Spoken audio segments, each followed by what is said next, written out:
So I'm cooking potatoes, story time. So do you have that person in your life who is so supportive and they encourage you to do things that you might not quite be a good fit for, but they still want you to do them? I have that person in my life, and his name is Edward Stafford, and he's an Australian poet. He's got a huge heart, unbelievably supportive guy, really active in the poetry community. He's Australian. So if you're Australian, this is the name of his publication, Black Coffee Poetry. You should go and check it out. I think I might be one of the few Americans that publishes with them. It's all people from different parts of the world, and a lot of Australians, a lot of people from the UK on there.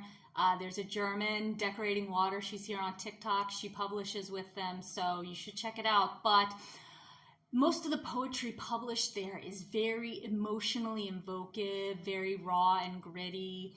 And my poetry is kind of weird. I'll admit it, it is weird. So today he published a collection of poems, and you just see all of these incredibly beautiful, filled with longing, emotion, just turmoil. And then you get to the bottom, and it's my poem that I call the Frog Gospel, but it's a part of my post-apocalyptic prairie poetry collection. So yeah, it was just one of those days where you look at it and you say, I don't belong in this.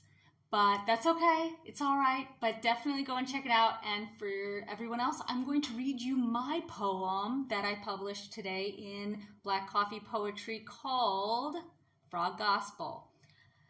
The walk to water was never farther than since the frogs rose to tell tall tales of the salamanders and what they did under the cover, the absinthe-green pond scum of Seven Veils, layered to mask the whole of the bottomless pool, the same primordial soup the white-bellied gods once slithered from to escape the pursuit of killer whales.